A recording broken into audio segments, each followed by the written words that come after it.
Okay, good afternoon. Thank you for this opportunity.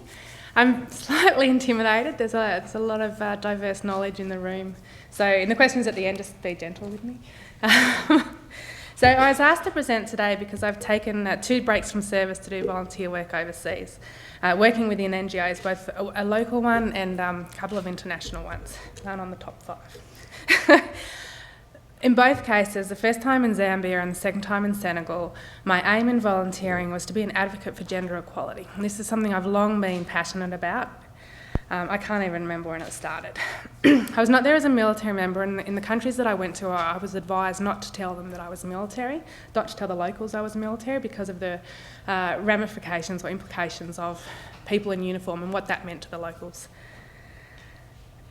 However, even though I wasn't there as a uniform member, I am in the military. And the ethical considerations as I faced as a person in civilian attire in these organisations are no different to the ones that I've faced on operations as a military member. Additionally, my ethics and morals as a person at home are no different to those at work. So while reflecting on the source of my ethical concerns with operating with these NGOs, as I said, I realised that they're very similar to those I'd experienced in my professional life while serving overseas, and I'm very sorry, Beth, but also in the context of the National Action Plan, which I'll get into in a bit more. But as Beth said, Defence is responsible agency for multiple actions and strategies within the plan in the pursuit of gender equality. My background, I have a Master's in Defence Studies majoring in International Security and a Master's in Economics majoring in Development. And I don't say this so that you're impressed by my reading and writing skills, but I say it to emphasise, I guess, that I can write an essay on the importance of gender equality for all manner of issues, for GDP growth, for GNP growth, for achieving the Millennium Development Goals, for global terrorism, transnational crime, people smuggling, anything you like, I can make it relevant to gender equality. And I say this to emphasise that I went into these situations not as some 18-year-old on a gap year travelling through Asia thinking that it was a good idea to do a 2-week stint in an orphanage. I knew what I was doing. I had the intellectual capacity to understand what I was doing, and I understood what it took on the ground to achieve the ends that I wanted to achieve. As I will go into, all the book learning I had, it didn't mean that when it came to the nature or the source of the problem in the communities that I was working with, that I wasn't naive at best and ignorant at worst. So in Zambia, the program I was involved in was aimed at empowering school-age girls to teach them that they had more options than getting pregnant, becoming a mother and dying of HIV before they were 30. And I don't mean to sound flippant here. I deliberately chose a community where HIV was rampant and the average age of these communities was 30 at best. Further south, it was about 27. I picked Zambia because I'd spent a big chunk of my childhood there and I had an affiliation. I possibly had a childish understanding of the culture, but who knows. That's not to say I didn't do my book learning before I went on the culture in Zambia. I ticked that box. And the first words I learnt when I got there was Nguzo Musimbi, which in the local dialect meant girl power. And I will never forget those because it took me about 48 hours to realise that they were meaningless. On to Senegal. Initially I was there to work in a school working with young females, but for predominantly language reasons, which was that the education system was in French and my French just wasn't good enough to work in the schools.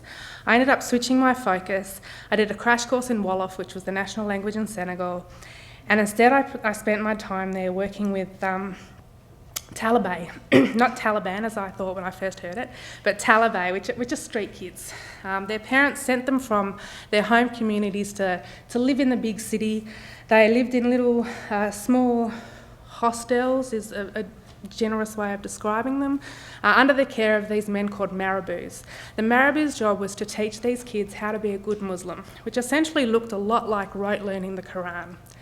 The day-to-day life for these kids was to go out, beg for food to live on, beg for money to give back to the marabouts, and then rote learn the Quran. Not learn how to read, rote learn the Quran.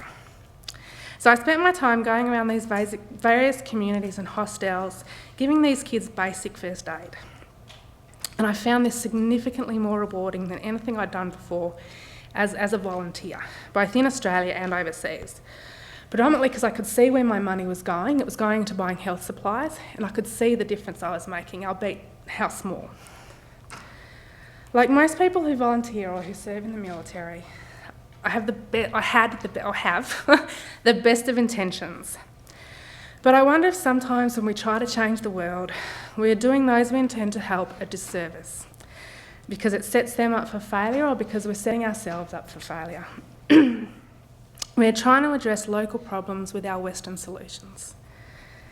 Yesterday, during a presentation at work, I advocated for the enforcement of social change on Australian society in order to achieve the end state of gender equality. Today, I'm saying we cannot force social change on these societies in order to achieve gender equality. I'm not a hypocrite, I'm not confused, but these are apples and oranges. Here in Australia, I'm fighting, generally speaking, gender norms. In these other societies or cultures that I worked in, I'm fighting, generally speaking, the deep-seated cultural belief that I'm worth less than a goat. So I want to briefly look at this in two parts. From the perspective of the ethical challenges that I faced at the time in both Zambia and Senegal, and then how these link to the ethical challenges that I've experienced on operations, and I believe we will continue to experience in modern warfare. First, do no harm. It's a good mantra, and it is one that we should all live by. To me, the greatest gift you can give another human being is the gift of hope. That's why I joined the military, and it's why I wanted to do this volunteer work overseas. I wanted and still want to make the world a better place for those less fortunate than myself, and give people the real hope of a real and better future. However, as I indicated before, sometimes we're kidding ourselves. And sometimes in trying to give the gift of hope, we give the gift of false hope. Well, not the gift, we give false hope. And that is a terrible thing, even when it comes from a place of unintended ignorance and not from seeking to take advantage of those less fortunate. As I said before, Nguzo Masimbi, and I realised very quickly that these words were meaningless for two general reasons. The first was that the local NGO I was working with wasn't interested in female empowerment. The way that it worked is they were subcontracted essentially from a large multinational NGO. And this local NGO would send their proposals to the multinationals, and they would say, we're doing this, we're doing that, or whatever you like. And the multinational NGOs would deliver volunteers to work with these locals. The local NGO was very good at doing what it did. And obviously gender equality and female empowerment are very important to people in the West, and we pay attention so that NGOs that advocate these, they get money and they get volunteers. The other volunteers I was working with were part of an organisation called Soccer in the Sand, which believed essentially that soccer brought communities together, and I don't deny that. But what that meant was that the local NGO was far more interested in male soccer training and organising male tournaments than anything to do with female empowerment. And my days quickly became about being a water girl to these boys who were teaching the soccer. I was, after all, a female. I was there to serve the men. This grew very old very quickly, and I left the program early. After about 6 weeks, I left the program. And when I gave my feedback to the NGO as to why I had left the program, I said it was because the local NGO was not doing what they said they were doing. And the response from this international NGO was, yeah, we know, we've had that feedback before. That was very frustrating to me. The local NGO didn't care about what their agenda was meant to be, and the international NGO didn't care about the agenda. What they cared about, I believe, was getting the money and getting the volunteers. And, you know, this probably speaks a lot to the ethics of volunteerism, which is a whole different subject, but it's all about getting the money and getting the volunteers rather than doing good work. And I'm not suggesting that all NGOs are the same, but I'd done my research and this was a reputable NGO, so it was a very disappointing experience. The second and greater issue in Zambia was that the girls I knew, they knew I was kidding myself. They didn't turn up, the girls I worked with, they didn't turn up every day to listen to me wax lyrical about how they could do whatever they wanted. If they just applied themselves, they could be a doctor, they could be a lawyer, they could do whatever they wanted. It took me about 24 hours to realise that, you know, they probably weren't listening, and about 48 hours to realise just how wrong I was. This was never going to be their reality, and this is going to sound really harsh, but it was never going to be their reality. And so I stopped. I stopped trying to tell them from my place of white Western privilege that they could do whatever they wanted, because they couldn't. Finishing school was never going to be their reality. It isn't even the reality for the boys in the community, and they're the preferred gender. The Zambian government simply did not have the resources to make school a priority for children. Even for those kids who were lucky enough to finish high school, perhaps go to Lusaka, with the capital, and go to university, there weren't the jobs. The Zambian government didn't have the jobs, and there wasn't the private industry to give these people work. So instead, I just ended up playing soccer or netball with the girls, where my duties for the boys allowed me to do. And I was able to, at the very least, provide these girls with a couple of hours a day, where they got to forget about real life. They got to just play and have a little bit of fun and just be young girls, because they were teenagers, young teenagers. And so it wasn't a bad thing. It sounds naive now, but I also realised while I was there that I was never going to solve the problem of gender equality through my token efforts. Beyond that, I wasn't going to make even the smallest of differences, which is all I had hoped for. I've always been an advocate that grassroots action is where the change happens, and intellectually I knew how to tackle the problem at the grassroots level, as I said. But gender equality, or lack thereof, was not the only reason that these girls had no future. I was surprised to find that the biggest killer in the community was depression, which led to alcoholism, liver disease and suicide. For the reasons I spoke about earlier, there's no hope of education, no hope of jobs, no hope of giving your children a better future than the one that you had. And it was depressing. Unless significant changes were made at the national level, this was the reality for communities without Zambia, in my experience. I don't think I ended up doing more harm than good in Zambia, but only because I changed my focus. I changed my line of effort to adapt to the tactical situation, using military speak. In Senegal, as I mentioned, I actually felt that I was doing more. I dressed wounds, I taught kids about hygiene, I washed their clothes for them, I didn't help them shower, I showed them where the shower was. And I played with them. These were kids of 5 or 6 years old in some cases. They slept on the floor in the dirt, they had maybe 2 changes of clothes. Life was pretty tough for these kids, so I played with them and I gave them hugs. Oh, excuse me. So I managed to distract them from their day-to-day existence just for a couple of hours, and that was okay. Again, I think I did more good than harm there, but because I was realistic in my approach and I tailored my good intentions accordingly, I accepted that early that my strategic aims were unachievable, no matter how bad that sounds, and I'm not writing off these communities, even though it might sound that I am. But I adapted on the ground.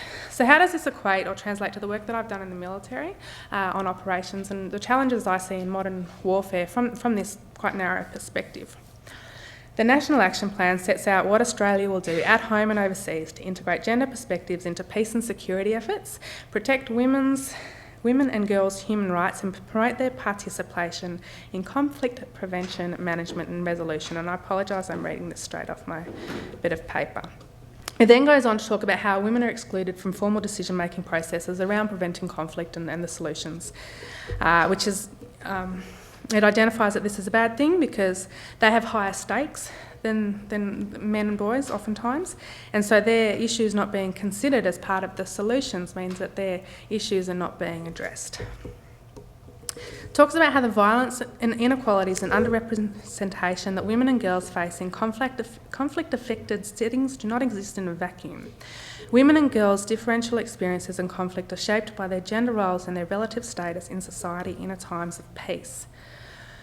We recognise that. We've got the book learning part right. I just wonder how we translate that. And I haven't seen this next version that you spoke of, so I haven't seen how that is translated into something more than book learning.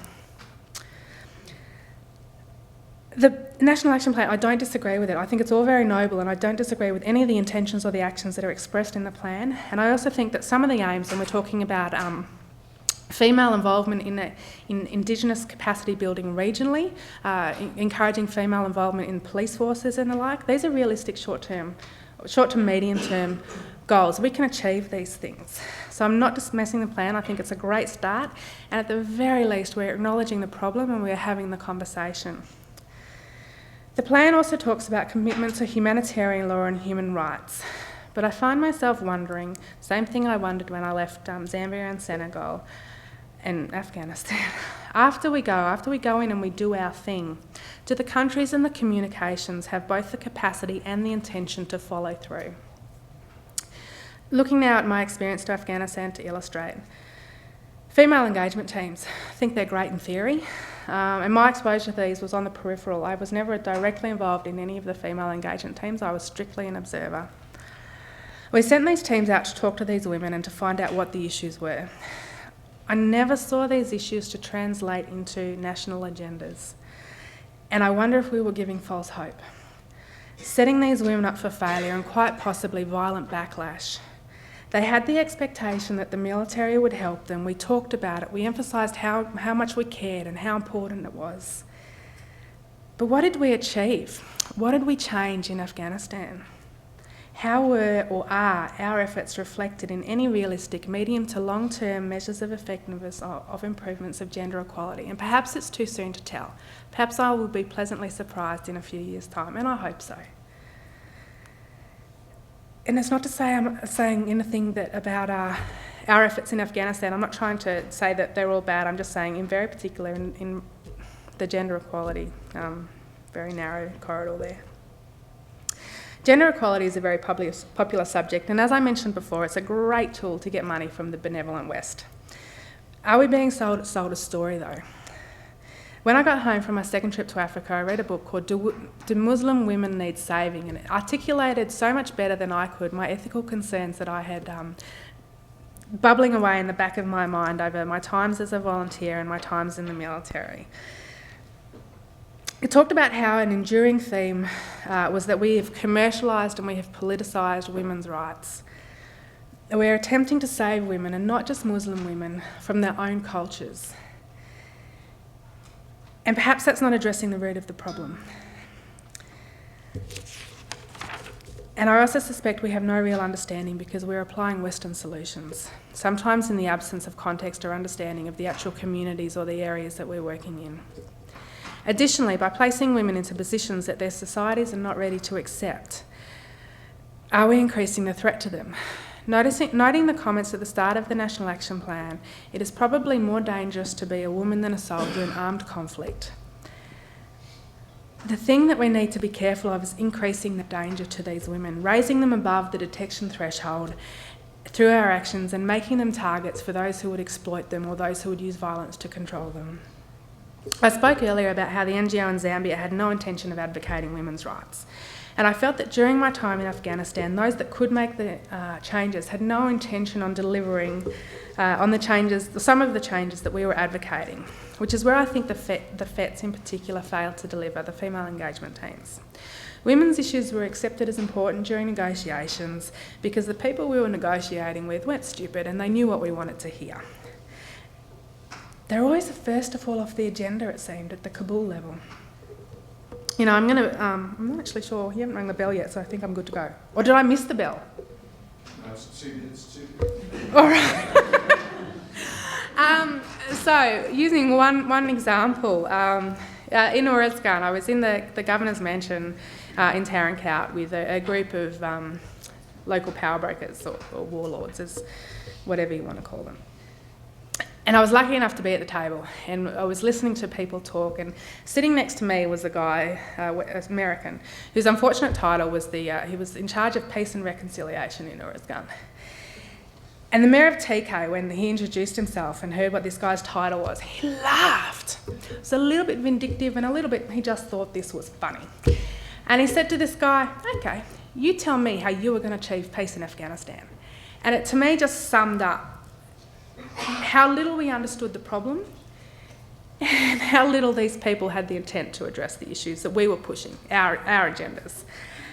I mentioned at this brief I was yesterday, and I'm sort of bringing that up again because a couple of the people in the room were in the room yesterday.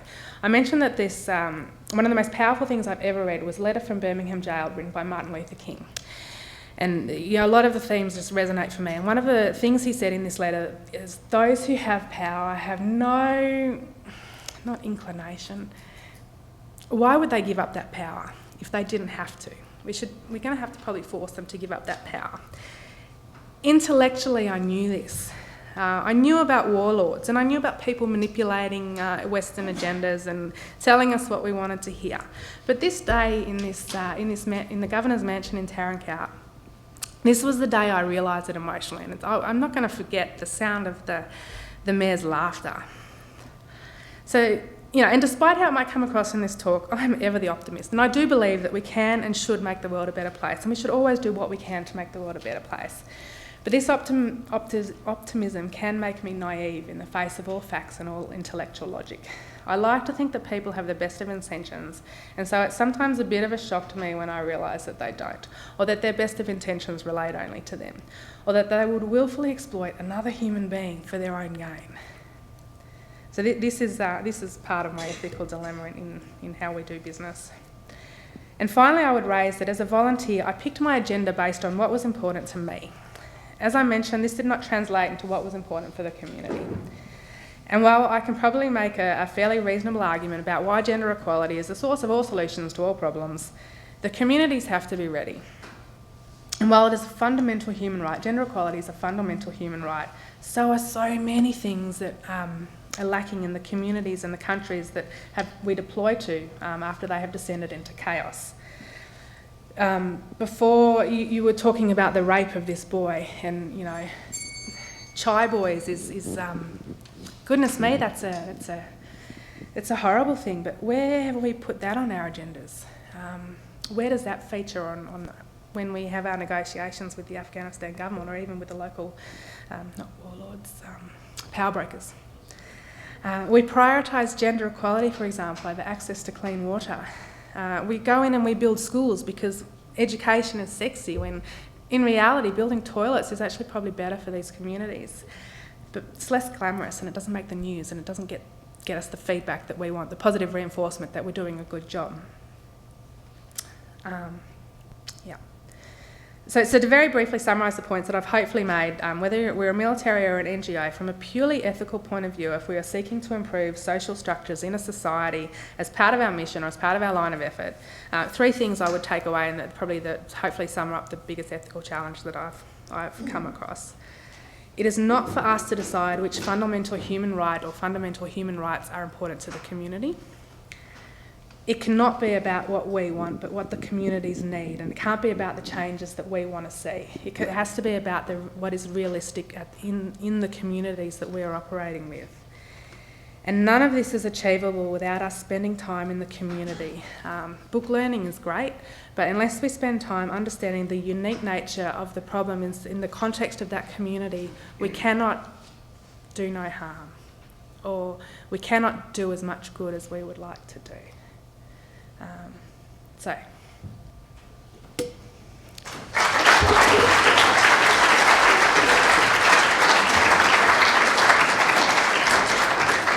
So Lee, do you think it would help the Army generally if it had more people with more experience to understand the ethical constraints in which NGOs operate, that if there were more people like you with these experiences, or would it tend to have a slightly disillusioning effect? Sorry, I don't know, because I'm speaking, obviously, there's an entire spectrum of conflict, and I'm speaking to probably the left-hand side. Of course, having that understanding is important, and perhaps we can just get that off the NGOs working in the communities. But do you think your Army colleagues understand the ethical constraints that NGOs are facing? Because there aren't too many people like you. I haven't had the conversation. I don't want to say no. No, look, I haven't had the conversation with them. I'd like to think so, because like I've been trying to say, the ethical considerations are not that dissimilar. It's just a matter of translating them across to the different situations, to the different lines of effort, mission end states, whatever you want to call them. And when you're in Afghanistan, having had an experience with an NGO, did you then find that you were almost trying to get them to do what you thought they ought to do, as apart from what you saw them doing? The NGOs? Yes. Yes. I had some, there was a lot of conflict between me and the NGOs. Yes, absolutely. Take your question. But wait, sorry, I'm going to provide context for that. The people that I was talking to within these NGOs didn't understand the military context, and didn't understand, and I'm going to use a very specific example. They built a new road, and they... Who's they? This NGO. Right. No names, no patrials. I went to speak to them one day. I was asking about illegal checkpoints on the roads. There are no illegal checkpoints on the road. And I just thought, well, you clearly do not understand what is going on here? And that was quite frustrating for me. So, yeah. So whose ignorance is most profound? That of the military or that of the NGO? Who needs to learn more about the other? Both the same, both Equally profound. yes.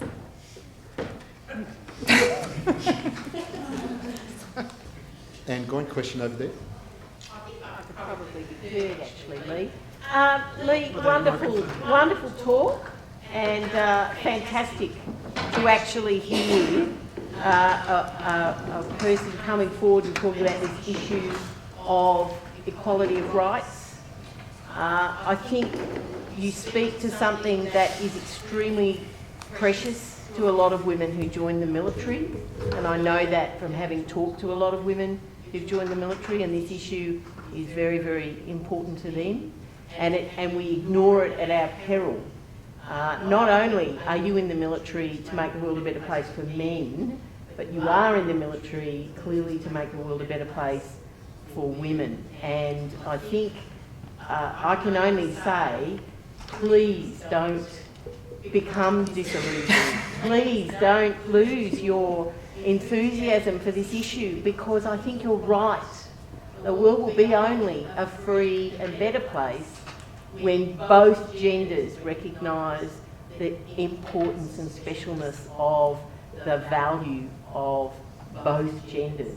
So, you know, what you've done by going into the NGOs and trying your best, and I guess discovering an unpleasant reality, I guess, shouldn't put you off. It really is important. But I think those things that you point out, and the question I have would be, what do you think is perhaps one of the simplest things? I kind of have an answer, because to me, it's in these communities, they don't have a voice in the Western world, and that voice is English or French, but mostly sort of English, people being able to speak the language so that they can be heard and say things. But do you think there's anything like that, like something that we could in fact bring into these communities that does empower them? You know, a simple thing that does kind of empower both women and men.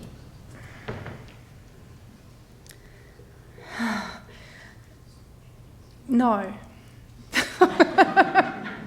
It's not a simple issue, and the things that would empower girls and boys in these communities, not women and men, they're probably quite similar.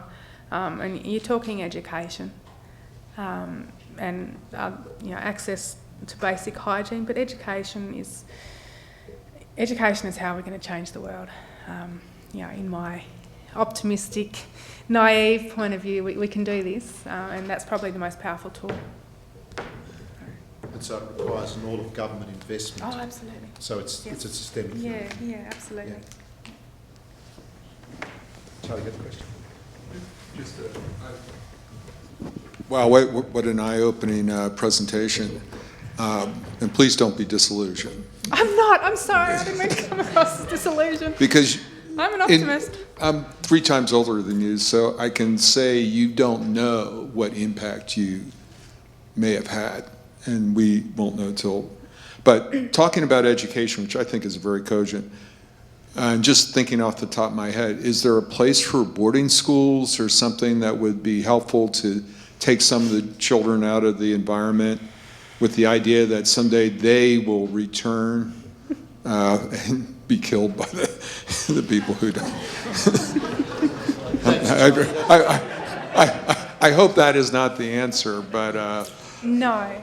One of the UNHCR, UN Children's Rights, you know, and I'm sorry I've forgotten the name of it, but it is the right to be brought up by your parents, and I think that's really important. I might have misunderstood your question, but it sounded a little bit like the lessons that we may have learned from the stolen generation. I don't know, but no, I don't think that is. Then you could make an argument for, because you'd be taking them away from the poison and the toxicity of their environments. But I don't know that is the more right thing to do. So using Sir's language. If you could hold those questions to our panel discussion, but for the moment, would you please join with me in thanking Lee?